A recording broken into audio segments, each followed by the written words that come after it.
Shalom Bapak Ibu yang terkasih dalam Tuhan.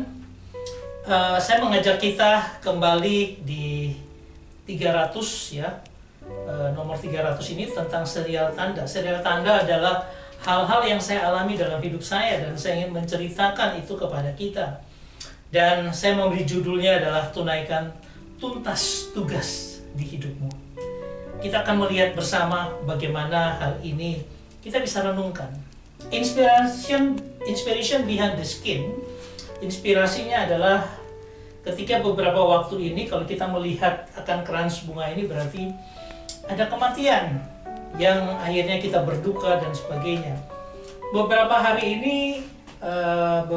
yang lalu ada teman saya Bapak Eko yang kehilangan istrinya umur 62 tahun. Nah, istrinya ini tidak sakit apa-apa. Pada waktu hari Minggu, dia sedang juga melayani Tuhan dengan puji-pujian. Dia tidak ada apa-apanya. Kemudian pada hari Selasa malam, sekitar jam 7, jam 8. Jam 7 itu ada agak enak-enak badan. Kemudian sama Pak Eko, diceritakan Pak Eko bahwa dia memberikan minyak panas ya untuk istrinya, dipijat dan sebagainya. Tetapi sakit tubuhnya itu kok tidak bisa mereda dan kemudian akhirnya istrinya minta untuk ke rumah sakit dan Pak Eko mengantarkannya ke rumah sakit. Di rumah sakit diperiksa lalu diagnosa awal menyatakan bahwa ini gejala jantung tetapi bukan serangan jantung berat, ringan saja. Ketika mau disuruh pulang, Pak Eko tetap berkeras untuk dilihat lagi yang lainnya. Dan ketika sudah dari jam 9, jam 10, jam 11, jam 12 sampai dengan jam 1 malam tiba-tiba ibu ini kena serangan jantung, ada penyumbatan, akhirnya meninggal pada saat itu. Ya, tiba-tiba meninggal seperti itu dan keluarga juga kaget. Saya mau katakan bahwa ibu ini sudah menyelesaikan tugas yang diberikan Tuhan padanya. Dia sudah mendampingi Pak Eko, dia sudah mendampingi 2 orang anak yang sekarang Daniel dan Andre sudah punya keluarga sendiri dan mereka sudah mandiri. Dan ibu ini mengantar selama 62 tahun. Dan kadang-kadang ya saya kan mungkin 40 tahun bersama suami istri, 42 tahun bersama dan tiba-tiba hanya dalam jangka 4-5 jam kebersamaan terakhir dan akhirnya meninggal dipanggil Tuhan.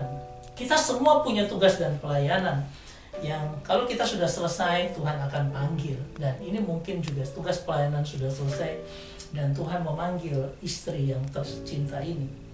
Saudara yang terkasih, ketika saat itu juga saya pada hari itu juga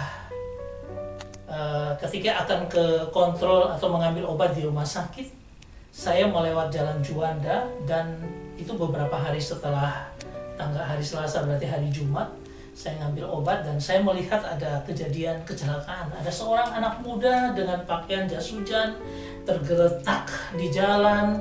Dia masih bergerak tapi orang tidak berani mengangkatnya. Anak ini mungkin sudah ditabrak dan kondisinya sudah parah dan semua orang tidak berani mengangkatnya dan harus menunggu ambulans. Saya berjalan terus saja karena banyak orang di situ dan akhirnya saya belum sempat foto untuk memperlihatkan kepada Anda, tapi anak muda itu sudah mencapai mungkin waktunya dan selesai.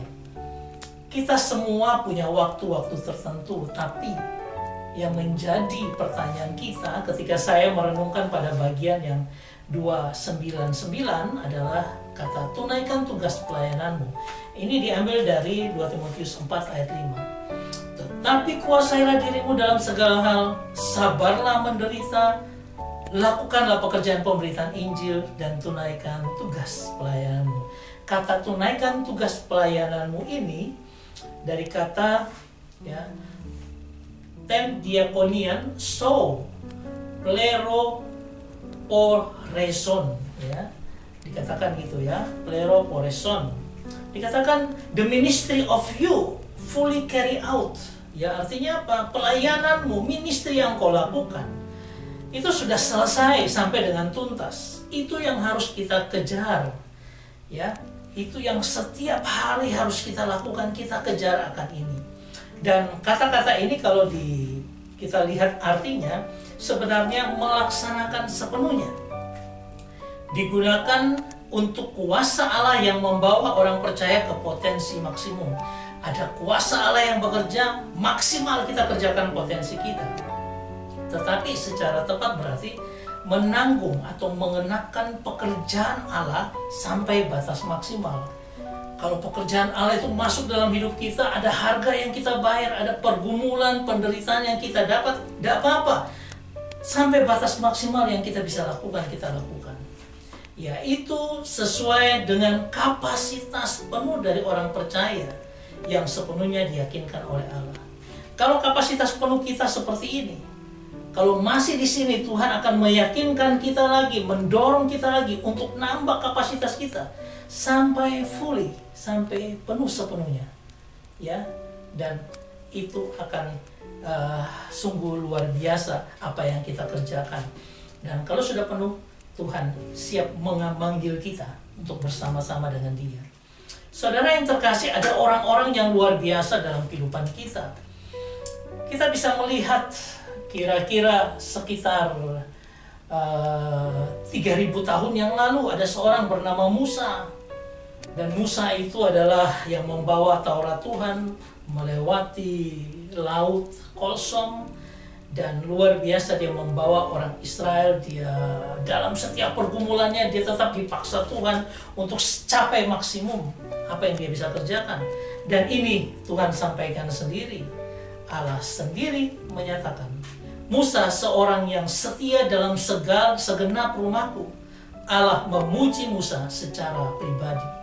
Itu Ibrani pasal 3 ayat 1 dan 2. Di situ kita bisa lihat powerfulnya Musa dipuji Allah.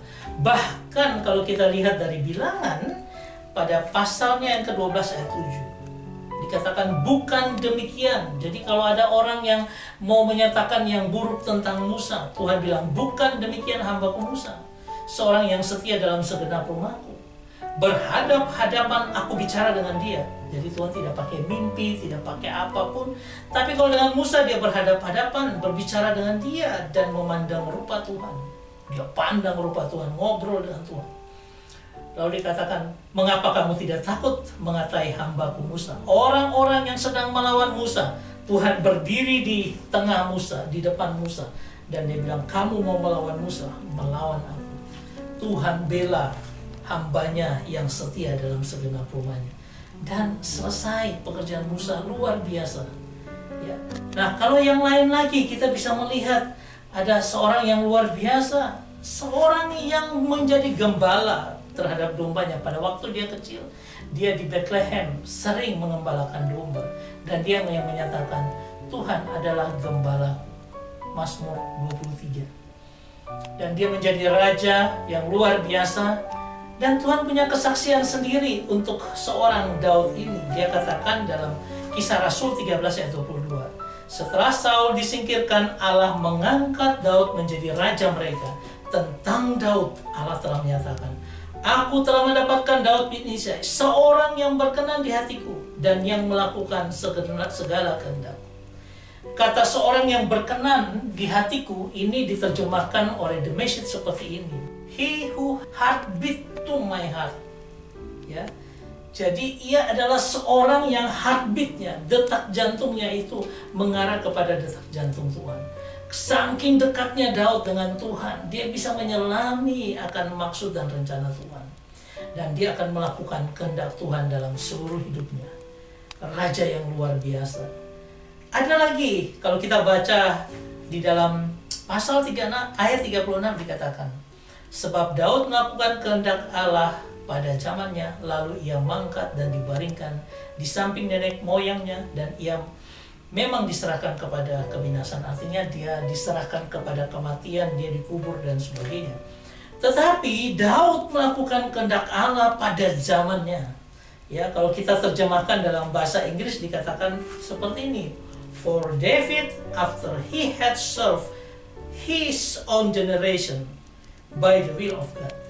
Jadi Daud ini matinya bukan mati sembarangan, karena dikatakan firman Tuhan katakan bahwa setelah dia melayani generasinya sesuai dengan kehendak Tuhan.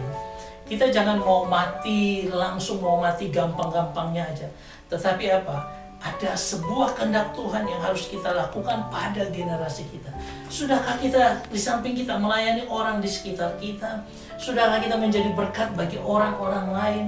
Memberikan hati kita, memberikan apapun yang kita bisa berikan kepada orang lain. Itu kita melayani generasi kita pada saat ini. Dan Daud melakukan itu dan selesai tugasnya.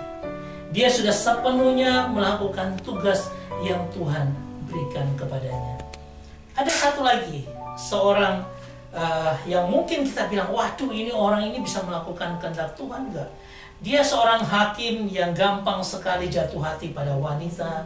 Dia berganti-ganti pasangan dan sebagainya. Kok kayaknya kok hakim yang enggak benar seperti ini? Tetapi Tuhan tetap berkenan pada Simson ketika dia digunduli dan hilang kekuatannya. Kemudian dia dijadikan pekerja paksa dan sebagainya. Pada satu waktu dia punya kesempatan. Ketika dia disuruh melawak di hadapan begitu banyak orang Filistin. Dan dia pakai waktu itu bilang, Tuhan berikan saya kekuatan lagi. Lalu kita baca di dalam Hakim-Hakim pasal 16 ayat 30. Berkatalah Simson, biarlah kiranya aku mati bersama orang-orang Filistin ini. Artinya aku mau mengorbankan diriku untuk melakukan tugasku yang terakhir. Yaitu apa? Lalu membungkuklah dia tekan akan tiang yang besar, 2 tiang yang kuat itu. Maka rubuhlah rumah itu menimpa raja-raja kota itu. Dan seluruh orang banyak yang ada di dalamnya. Yang mati dibunuhnya pada waktu matinya itu lebih banyak daripada yang dibunuhnya pada waktu hidupnya. Dan memang Simson ini punya satu tugas, membunuh sebanyak-banyaknya orang Filistin yang pada waktu itu selalu mengejar orang-orang Israel. Sehingga dia melakukan tugasnya luar biasa. Alkitab menyaksikan dia lebih banyak membunuh orang Filistin pada waktu dia mati bersama dibandingkan dia hidup. Artinya apa? Finishing well. Dia sudah melakukan itu dengan baik dan dia selesai dengan tugas dan tanggung jawabnya. Itu di dalam Alkitab. Saya katakan ada hal-hal yang lain mungkin di luar kita yang bisa menjadi contoh bagi kita. Saya punya film namanya Roadhouse, ya, tentang seorang petinju yang luar biasa, ya. Nah, petinju ini, ya, dia sudah bisa mengalahkan lawan-lawannya, ya, dan dia mengalahkan lawannya sudah 6 lawan dia kalahkan seperti ini, ya. Dan sangat cepat dan singkat, wah hebat luar biasa. Kemenangan ke-6. Nah, ini yang mau ke-7 siapa lagi yang melawan dia? Tiba-tiba ada seorang laki-laki dengan mantel datang di dalam pertempuran itu mau menjadi lawan. Setelah dia persiapan semua dan dianggap remeh ini oleh si jagoan yang tadi.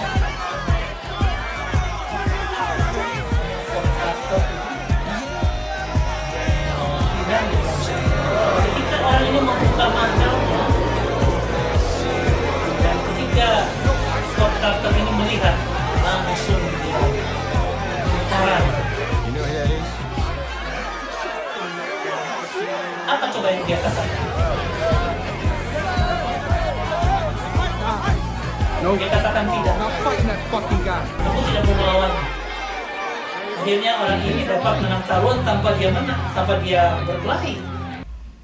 Dia bisa mendapatnya. Nah, ketika dia pulang di mobilnya ada seorang yang bernama Frankie yang menawarkan dia pekerjaan di Roadhouse tempatnya. Karena apa? Di situ selalu terjadi perkelahian orang-orang yang jahat di situ, sehingga dia butuh seorang satpam yang luar biasa seperti Dayton yang ada ini. Polisi tidak bisa menangani, ya. Tapi Dayton ini tidak mau dan dia menolak. Ya. Tapi perempuan ini tidak mau mengalah. Dia bilang, ya ini nomorku. Kalau engkau berubah pikiran, lihat nomorku. Nomornya dia tulis tangan karena si Dayton ini tidak punya handphone. Nah, dia taruh aja di dashboard depan. Nah, dia mau bunuh diri sebenarnya ketika dia menghalangi kereta. Ya, biar aku mati aja karena dia punya beban yang luar biasa, stres yang tinggi.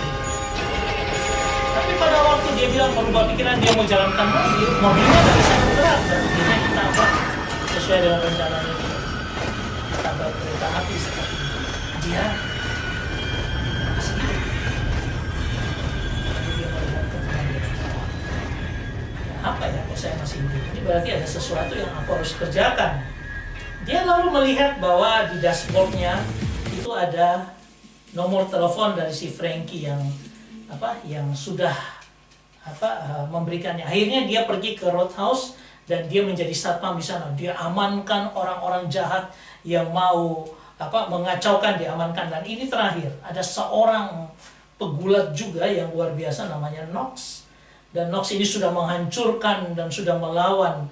Sebenarnya dia tidak mau melawan, tetapi ada temannya, ada orang yang dia kenal baik yang dibakar rumah, dibakar toko bukunya, membuat dia tambah marah. Ya, dan Knox ini berkuar-kuar, dia paling jago.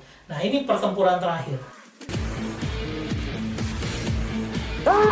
Ketika mereka sudah bertarung dengan luar biasa, sekuat apapun Knox, karena dia sudah marah dengan tingkah orang-orang ini, mereka pengedar narkoba dan mereka pakai tempat itu untuk mengedarkan narkoba. Nah, ini adalah Charlie, ya, anak daripada pemilik toko yang temannya dia, ya, sahabat mereka ketemu di situ. Nah, dia kata, kamu mau hilang? Ya, dia bilang dia mau pergi aja dari kota itu karena sudah aman, semua sudah baik gitu loh. Nah, ini adalah bapaknya Charlie, ya, yang tokonya terbakar.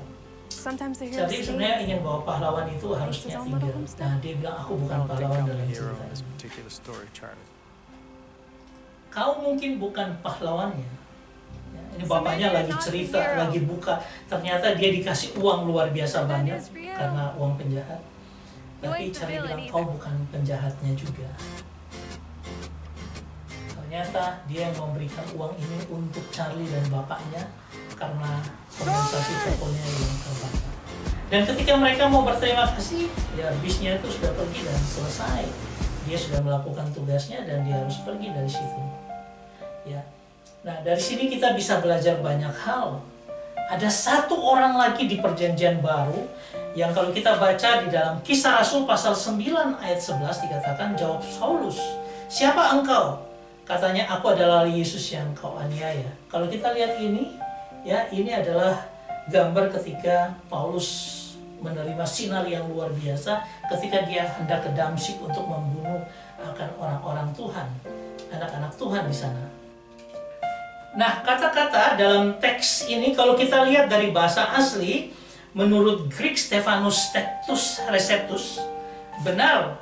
Kalau kita baca seperti ini, dia katakan eipen de tis e kyrie ho de ego emi eisus hon sin diokeis. Ya, ini kata-katanya. Jadi akulah Yesus yang kau aniaya itu, ego emi eisos. Ya. Nah, ini sudah selesai kalau kita mau katakan seperti itu. Tapi sebenarnya di dalam Stephanus Textus Receptus ini ada beberapa tambahan.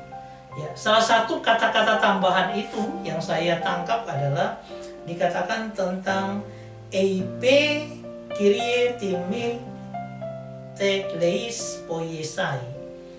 Nah, kata-kata ini kalau kita lihat dari Bible Hub seperti ini, Bible Hub ini menulis semuanya. Ya, dia menulis dari eipen de tis e kyrie hode ego emi eisus hon si diokeis. Nah, itu sudah ada di dalam Alkitab terjemahan baru. Tetapi yang dalam tanda kurung itu adalah teks-teks yang lain yang ada isinya seperti ini. Dan salah satu frasanya adalah seperti yang kita sudah baca seperti tadi, ya. Nah, ini artinya apa? Berkata. Ini artinya Paulus berkata, said, EP itu said berkata, Tuhan, apa yang kau inginkan untuk dilakukan? Langsung dia tanya, Tuhan, apa maumu bagi saya? Kalau dalam bahasa Inggris dikatakan, said, artinya berkata, Lord, what me do you want to do? Apa yang kau inginkan aku kerjakan? Langsung pada saat itu ketika dia mengenal Kristus, Paulus berkata, apa yang kau inginkan aku kerjakan? Tuhan bilang, kau kerjakan firman-Ku, kau kerjakan pelayanan, kau kerjakan pemberitaan Injil yang luar biasa bagi orang-orang yang bukan Yahudi tapi Yunani.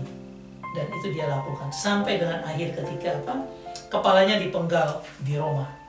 Saudara yang terkasih, coba kita lihat frasa yang terakhir sebelum dia dipenggal itu ada dalam 2 Timotius 4 ayat 6 sampai dengan 8. Hasil dari kita kemarin melihat ya, dari 2 Timotius 4 ayat 1 sampai 5. Mengenai diriku, darahku sudah mulai dicurahkan sebagai persembahan dan saat kematianku sudah dekat. Aku telah mengakhiri pertanian yang baik, aku telah mencapai garis akhir, dan aku telah memelihara iman. Dia sudah melakukan semuanya dengan baik sampai garis akhir dia capai. Sekarang telah tersedia bagiku mahkota kebenaran yang akan dikaruniakan kepadaku oleh Tuhan, Hakim yang adil pada harinya. Tetapi bukan hanya kepadaku, melainkan juga kepada semua orang, Anda dan saya yang merindukan kedatangannya. Paulus sudah melakukan tugasnya sampai dengan terakhirnya, sampai mencapai garis finishnya yang Tuhan kehendaki dia kerjakan dalam hidupnya. Saudara yang terkasih, kita pun juga harusnya seperti demikian, mencapai garis akhir.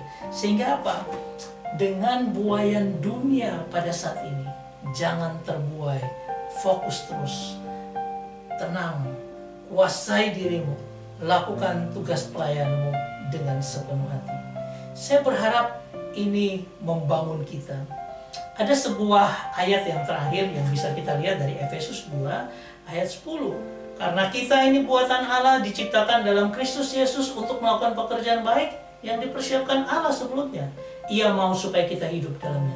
Dengan hidup di dalamnya, sebenarnya persiapan pekerjaan yang Tuhan sudah sediakan untuk kita akan terus kita lakukan melalui penciptaan baru, melalui hidup dalam Kristus, lalu pekerjaan-pekerjaan itu Tuhan terus tambahkan dalam hidup kita sampai mencapai level yang Tuhan inginkan. Selesai, finishing well, kita sudah bisa menyelesaikan semua dengan bagus.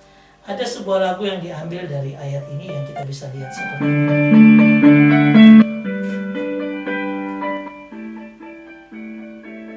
Ini lagu anak-anak sekolah minggu, ya. Karena kita ini buatan Allah yang Tuhan buat dalam Kristus Yesus menjadikan ciptaan baru. Apa? Karena kita sedang dipersiapkan untuk pekerjaan baik yang sudah direncanakan. Ada blueprint hidup kita yang Tuhan sudah sediakan. Dan Tuhan hanya inginkan kita hidup terus di dalam Dia, fokus terus di dalam Dia, supaya apa? Kita bisa menyelesaikan pekerjaan yang Tuhan berikan bagi kita. Karena kita ini ciptaan Allah. Saya berharap ini masuk dalam hidup kita. Dan kalau ada orang yang terbuai dengan kondisi yang sekarang lalu melupakan ajaran yang sehat, ajaran yang luar biasa kuat dari Tuhan, kau harus bangun terus kembali, bangun terus hidupmu dengan Tuhan. Bangun terus sampai melakukan pekerjaan itu dengan sempurna, selesai seperti yang Tuhan inginkan. Saya berharap ini menjadi berkat dalam kehidupan kita. Tuhan memberkati kita semua. Amin.